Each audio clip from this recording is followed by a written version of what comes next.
This episode of Selling Together is brought to you by our sponsors, RevGenius. RevGenius is a community of over 35,000 SaaS revenue professionals that come together to learn, share, and grow. Find out more at revgenius.com. That's revgenius.com.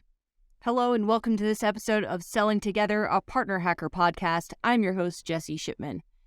An article in Martech Zone this week caught my eye, and I felt like it was worth chatting about.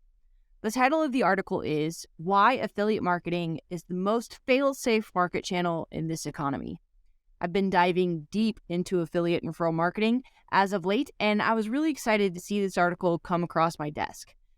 We all know this, but traditional marketing channels are really struggling to work anymore. Pay-to-play in a tightening economy doesn't really have the returns that it has had in the past.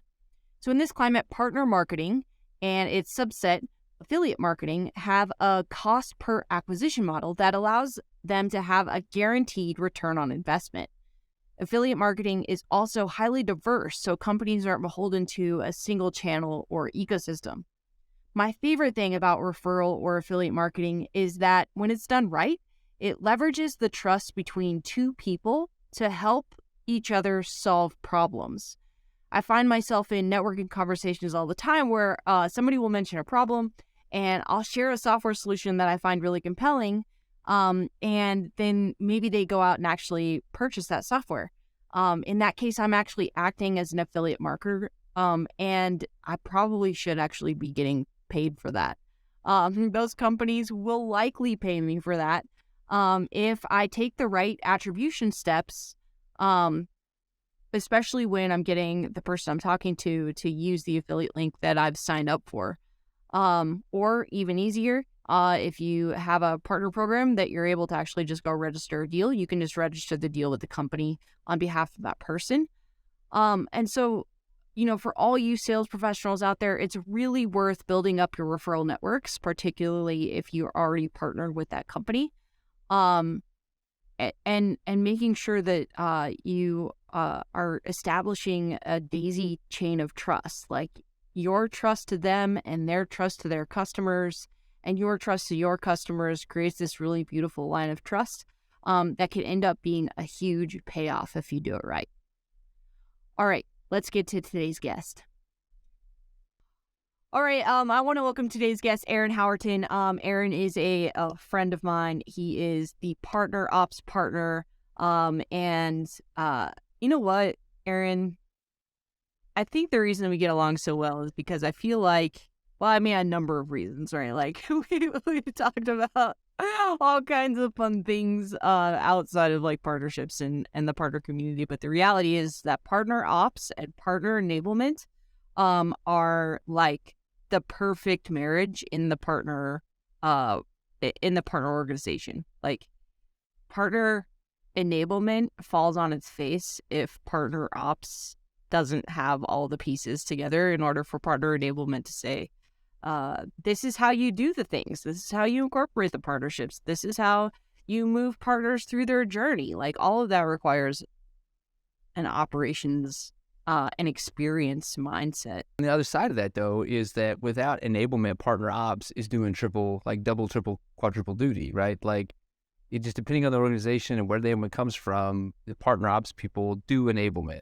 And they have to do it all the time for every change. Like it's all on the ops role. So when partner enablement shows up or when that relationship's built, now you have a funnel where you're actually sharing workload, right?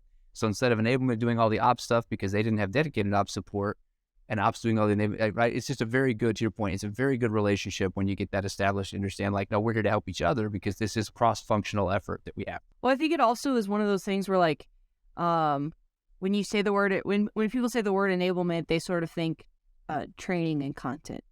Like that's immediately where their brain goes, is like training and content. Oh, do we need an LMS? I'm like, could we just start with maybe like how you optimize Salesforce for making sure that people can get like partner opportunities like in from lead and out the door close?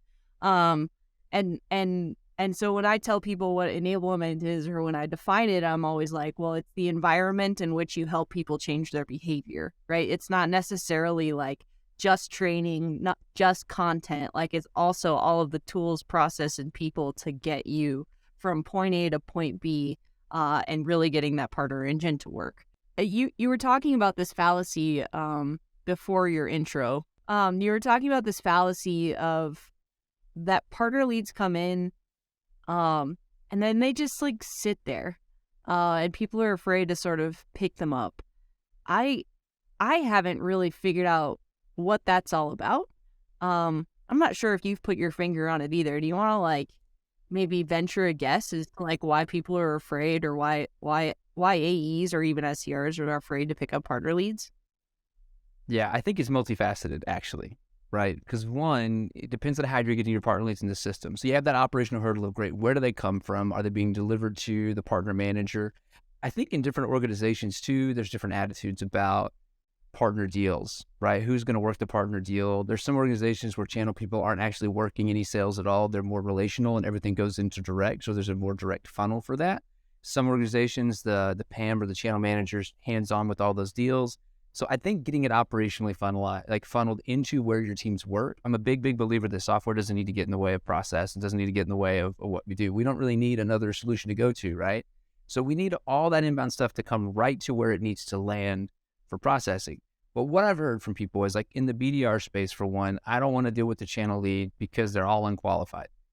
Well, maybe that's true. Maybe that's not true. Now, you and I both know, right, and from our bias and being in partnerships, that partner deals, partner leads, they close higher, they close faster, they close more often. And it's true when they get us involved in their deals too. It's collaborative. So collaborating on a deal improves it. And the idea that the lead shows up and is just unqualified is bad. And if that's the case, right, that's a programmatic issue you need to address. So you can look at that. So I think that's one. Historically, it's been a volume game, like get all the deals in, get all the deals in. I think that's shifting a little bit. But two, there's a compensation question, right? Anytime you're talking about working with salespeople, how are they getting paid? And when you bring in partners or channels, source, whatever, from any source, like, okay, does the BDR still going to get comped on qualifying a partner deal? This BDR management needs to get involved. Channel management needs to get involved. Where's the money going to come from? How are you going to budget it? Make that clear to the BDR, right? Okay, cool. Just call and qualify the deal.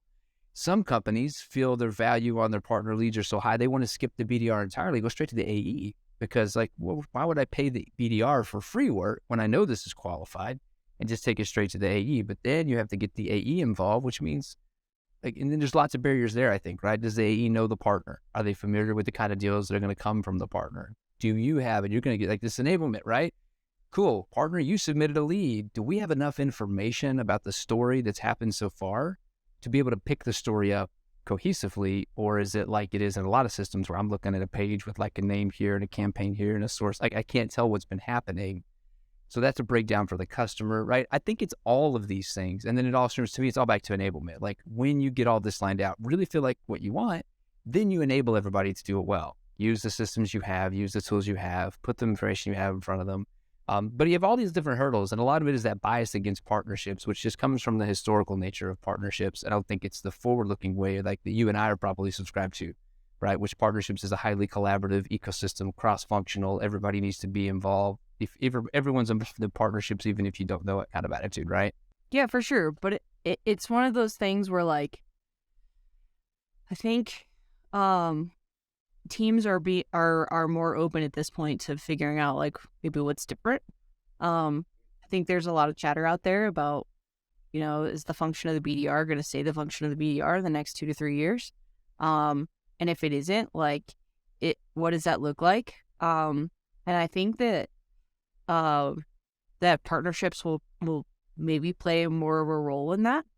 But let's talk about maybe some ways that it can work, right? So that you can take the tools that exist, and that there is, like, a really clear funnel, and how like an individual contributor, so somebody who is a BDR right now, and maybe doesn't have, like, a buy-in, or maybe they're an AE and they don't necessarily have, like, institutional buy-in, but they want to maybe try to succeed in this. Like, what can they do with tools that you know are already sort of available to them? Yeah. So, I look at CRM work. Now, I'm biased towards Salesforce, and the interesting thing about being biased towards CRM is it's really all about, where did you start working in ops, and what did you have to learn first to get that first job? So for me, that was Salesforce. That was what the company chose, and I started learning that environment. So I think whether it's Salesforce or the HubSpot's the other big one, right? I think it's more about like you have to lean into those tools and learn. There's a lot of things that people don't use. So if I'm an AE, for example, let's just use that example. If I'm an AE who's not doesn't have maybe a lot of organizational buy-in, but I see and I'm kind of tapping into the idea that there's partners out here and they're bringing us deals. There's things you can do. You can work with sales ops to say, hey, I want to get a view on all the partner generated business. That question alone can open up a door with your sales team to help them build the right visibility for you so you can see what's coming in the system. And then start to learn about the partners, right? Go into those accounts and start to ask those questions and follow the account managers to get those questions. The fun thing about a Salesforce view is that it can be process driven. It's often not. People just have a lot of views out in Salesforce, or I'm sure the same thing may exist in HubSpot. Lots of opportunity to create that. But if you get a view that's yours and you know what you're doing, and like, again, in a role where there's nobody else doing it and you're just kind of trying to find some greenfield opportunity, it can be a really good, powerful way for you to get to what you want every time without having to go through deep process building or deep rapport building. You just got this view on your lead or view on your op where you're trying to see the partner generated business. And if you can't, that's a really good opportunity to pick up your phone or your Slack or your Teams or whatever you're using and call your partner manager and say, hey, what's going on with this? I get the feeling that we may be leaving something on the board. I want to help out. That person, if they're not used to it in your org, will probably pass out the first time you call them, right, with that question, because that's unusual. But I think that's one key way, right? Just lean into sales ops, lean into your views a little bit and try to get that partner generated stuff. That would be step one for me. Where is it and can I see it at all right now? So what about the opposite way, right? So we talk all the time about about partnerships being a give to get game, right? So we talk all the time about for every lead, I think the number is, I don't know if this is officially a number, but I think it's the number we play with all the time. But like for every lead that you refer out, you're going to get 3 back. And sort of this like concept of the flywheel. You know, we talked with Alex Buckles a few weeks back, essentially like this can happen organically in the 1 or 2. It's just a really hard thing to scale. And so how can AEs or BDRs be using the tools at their disposal to find the right partner to refer to? Like, what if you're just trying to figure out how you start pushing on the flywheel from your perspective? I think that's harder, really, right? Because that to me, I'm gonna go back to my ecosystem ops partner ops hat. Like, does your architecture support visibility of your partners at all? Can you go into your CRM and easily identify who your partners are and who your partners not? Or do you have to go to your website where a few partners are listed? So I think if I'm going to do that, if I'm in that seat, Jesse, then I'm going to start by check the CRM, see what I can find. Go, if it's not there, go talk to the partner managers, whoever the head of partnerships is. Like, knock on that door, just say, hey, I want to be more aware of what's going on. I want to get more connected. What do I need to look out for? And then the stuff you and I've talked about recently, right? Like, Direct has this giant tool set that they get at their disposal most of the time. You have a CRM, you've got sequencing tools, you've got recording tools, you've got Clary or other forecast management tools. Like partnerships doesn't have any of that. So if you're coming from the direct side, how can you leverage those tools for partnerships? Well, it's like, okay, let's just say you've got Gong, is paying attention to your keywords, right? Looking for ways to help manage and keep visibility of those things. But I definitely think the first thing is definitely you have to learn about the partnerships. And don't try to learn all of them. Like, don't boil the ocean for sure, right? Like, I'd say for me, I'm going to pick 2, maybe 3 partners where I get the technology, where I really understand the story, whether there's a better together story or not, like where I can really embrace it and understand the value. That way I can really speak to it well. Because the last thing I want to do either is just throw a bunch of crap over to the partner, right? If I'm going to generate partner engagement from my side, I don't just want to be qualifying low-end partners and tossing those over the fence. It's a 2-way street. If we throw a bunch of crap over the fence, then they're not going to throw anything but crap back. Today's episode is brought to you by partnerportal.io. Partner relationship management software can be clunky, difficult to implement, and can render itself completely useless, but not partnerportal.io. Partner Portal is a self-serve PRM platform designed to help you launch and grow a custom partner program and help you formalize and scale partnerships with ease. From deal registration to referral payments to customized partner payout with 0 portal payment fees, partnerportal.io helps you to automate and eliminate the daunting tasks that suck up time and give your partners a poor experience.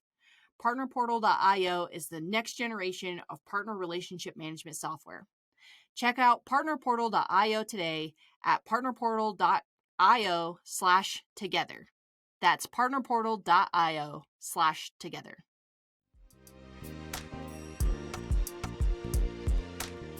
You know, the idea around really like changing behavior is really only possible like if the tool sets are there to make it as automated as possible. And the reality is that if you're just starting out in this, like it's probably just not automated. So for like a while it might make your job actually a little bit more difficult. Is there anything that that can be done to maybe ease some of that pain? Do you think it's just a scale thing? Like people should like temper the scale and really just go after like a handful of relationships based on some of the partner data that might be in CRM?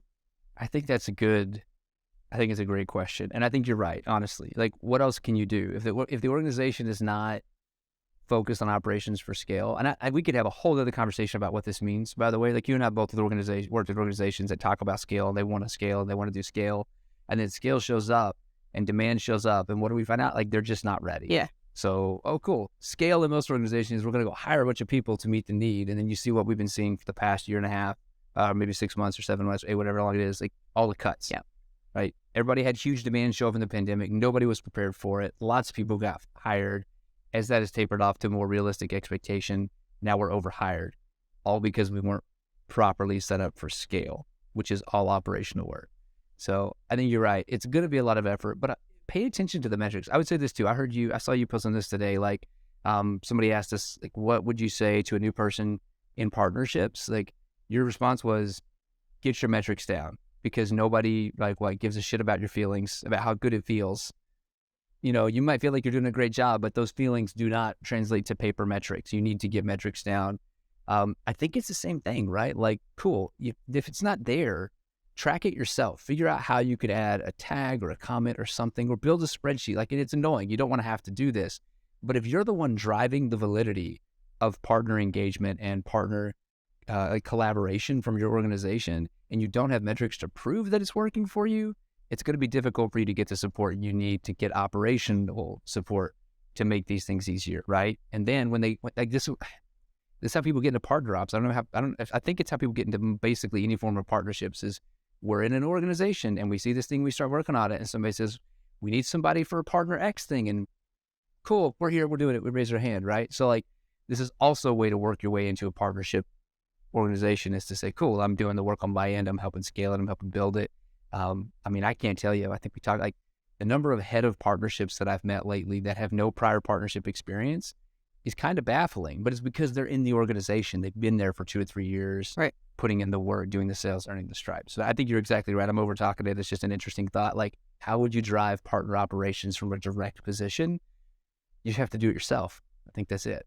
Yeah, it's like I go back to this like literally all the time, and I feel like I'm maybe oversaying it, but the reality is that like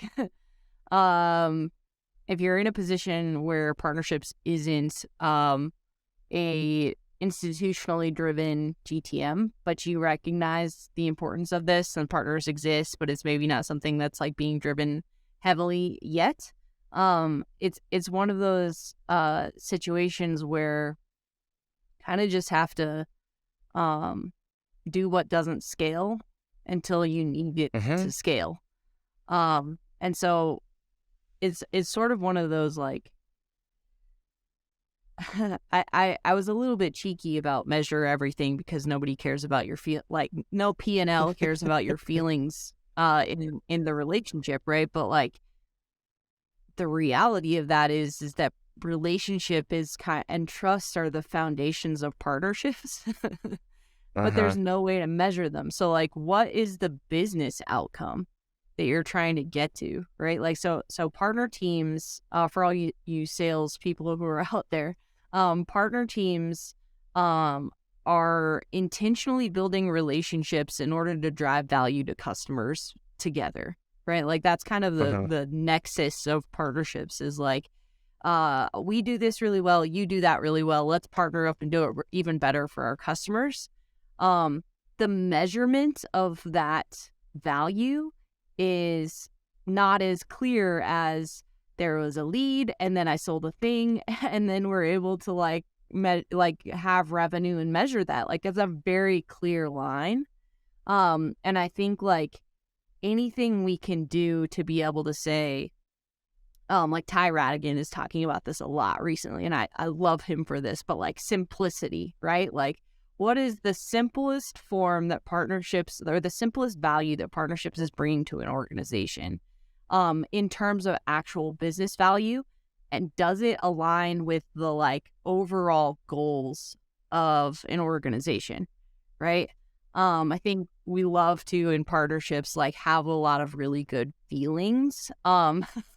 And that's okay. It makes actually, I think, partner people like some of the most wonderful humans on the planet. And truthfully, like salespeople, if you don't know your partner person, like get to know them. They're probably one of the most generous, kind, hardworking, cross-functional, connected people in your entire organization. And if you would just reach out, like they want to help you. They want to help you close your quota. They want to help you do your business. They want to help you solve customer problems. And if you're ignoring them, they can also help you do all the manual stuff, right? Like they know how to do all the manual stuff because that's what they've been doing since the beginning of the program. Yeah, for sure. So maybe the main message of this whole thing is like, be friends with your partner person. It will be unusual for them, for a salesperson to reach out and try to be friends. But you know, ultimately, if the partner organization is saying very simply like, we're going after partner sourced revenue, right? And they turn on all the pieces to try to figure that out before it scales. And you start to get leads from partners, right? The partner team is like turned on the faucet and the leads start to flow.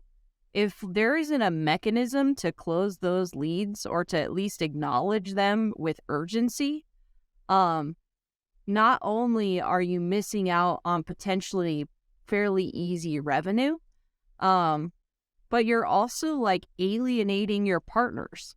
100%. And your customers. And your and their customer, right? Like, so if your organization is getting partner leads and you're not like urgently going after those leads, like to Sam McKenna's point, like the urgent bird gets the worm. If you're not like urgently going after those, like what are essentially hot leads, they came from a trusted person to a trusted company. But you only get a handful of chances to be that trusted company. And if you're just going to sit on those leads, like you're not only missing out on like trusted, or warm, or at least, or hot revenue, you're also like alienating the company because like, oh, well, we sent you over there, but our customers didn't hear from you for 4 weeks. Like that makes me not want to send more customers to you. Right. As much as I like you, Jesse, the company doesn't seem to buy in. We need to move on to another partner that will. And that's something else that we need to realize is that like tech is in the middle, especially partner tech. I'll say that, right? There's a lot of tech companies and there's more and more all the time. And as AI comes up, we're going to see even more stuff hit the market. So options for partnership are going to only increase. It's going to be more important for early stage companies to develop strong partnerships just to get to market. I think you and I've talked about this, right? Like the idea of an MVP to me doesn't even exist anymore. Because what's minimally required for people is, cool, I like this thing you've done. Do you have these 15 integrations with these different vendors? Like, well, that's not, well, then we can't use you because you're not there yet. Like, well, the path to that market, that's huge. So if you don't have good partners in play that see the value of your offering and your features or your insights, whatever it is you're selling, right, then you're going to be a harder path to market. But flipping back to something else you said so many things I wanted to comment on. One was like the idea of simplicity you talk about. Let's talk about like the metric, right? This funnel, this one lead funnel, right? That lead needs to funnel right into your marketing cycle. This is where partner ops is that like collaborative role in the organization. Like I don't build lead funnels, but I'm going to work to make sure that lead lands with the marketing team because once it hits the lead funnel, like it needs to be recognized, seen, and tracked in that funnel so we can actually see how it compares. In terms of simplicity, people want to have all these big fancy dashboards for partner performance, but I've told people like I would be thrilled if we could literally just overlay partner and program to the core data of the company, right? So cool, NPS ratings are 9 or or 8, right? Okay, great. Let's look at NPS ratings tied to customers that are related to this partner.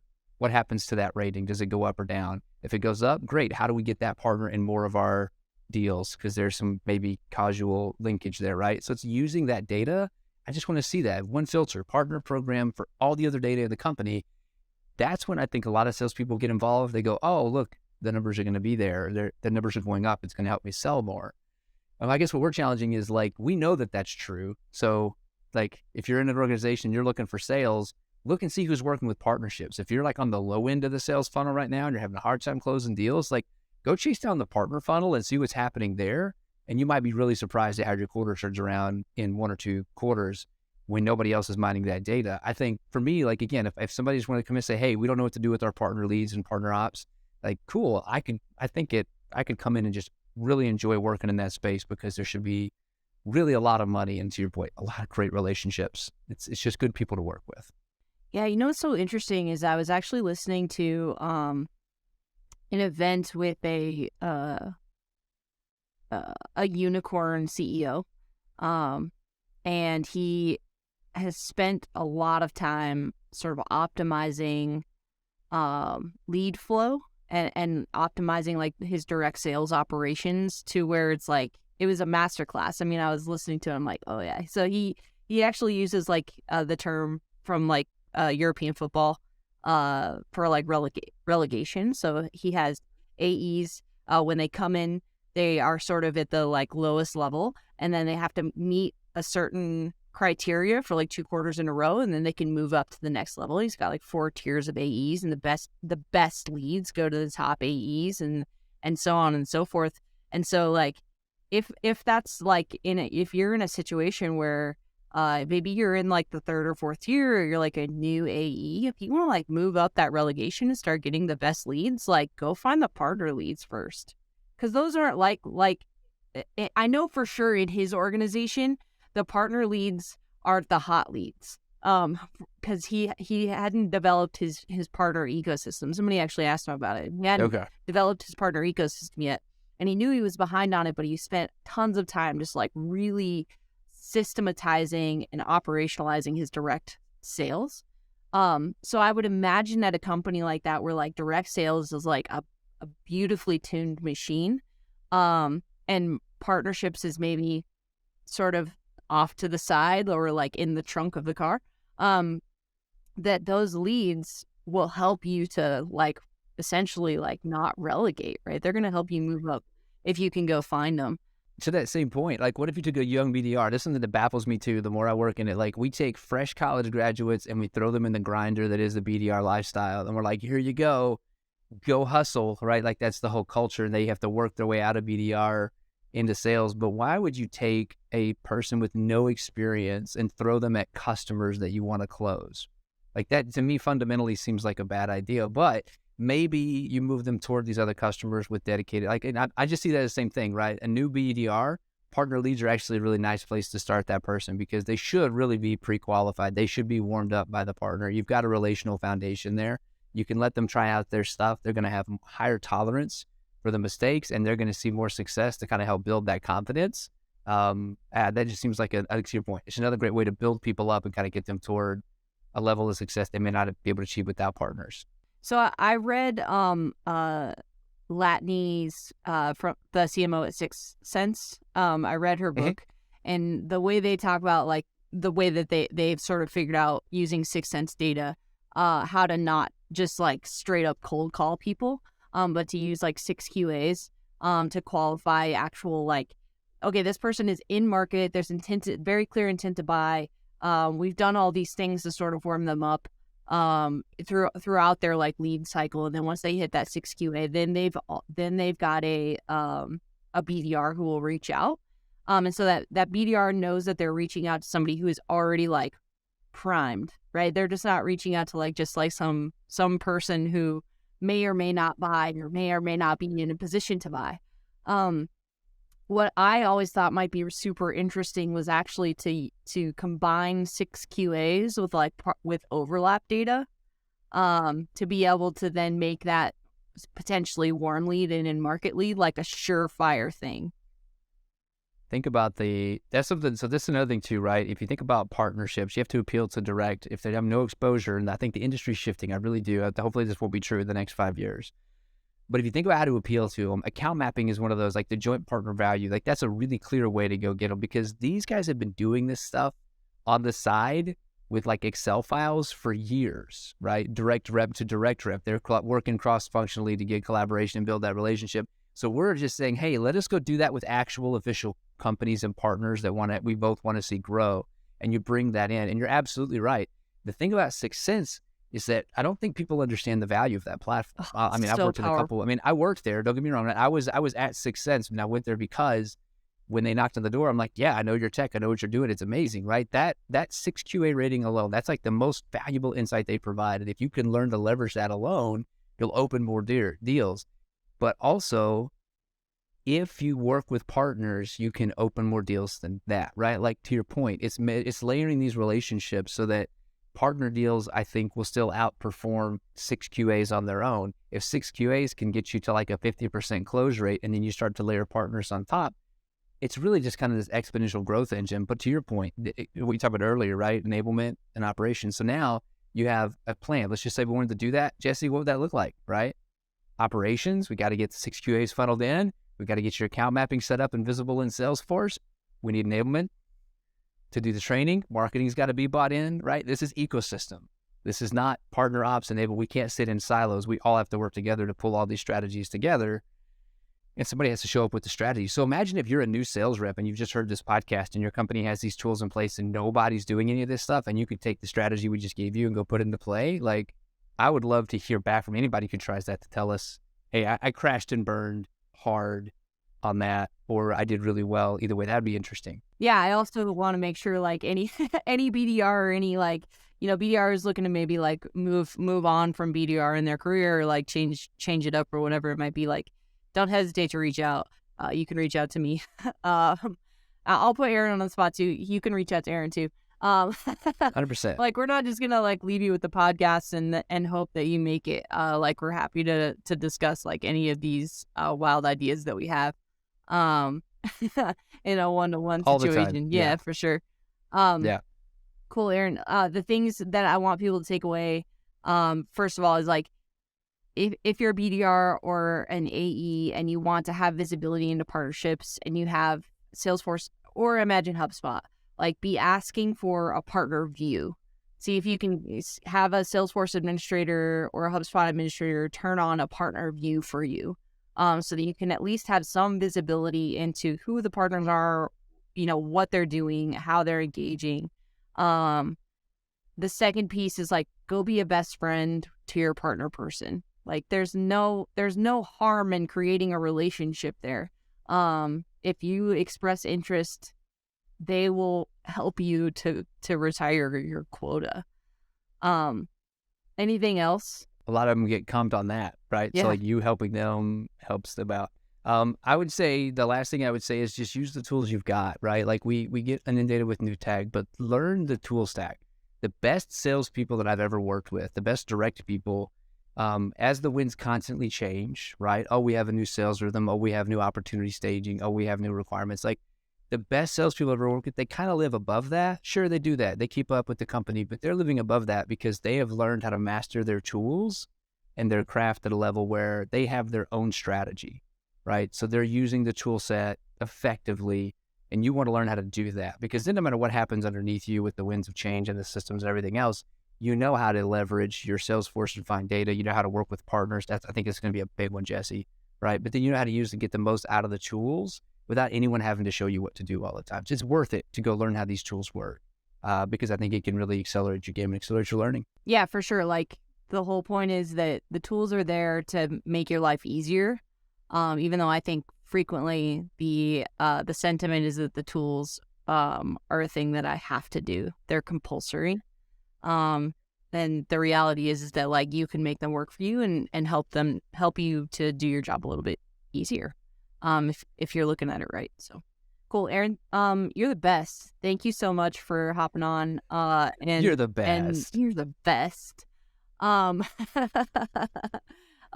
Yeah. I'm stoked that you're able to come on. I hope this was helpful and useful to people. And we'll talk to everybody next time. Thank you again to Rev Genius for helping to amplify this podcast and continue the conversations.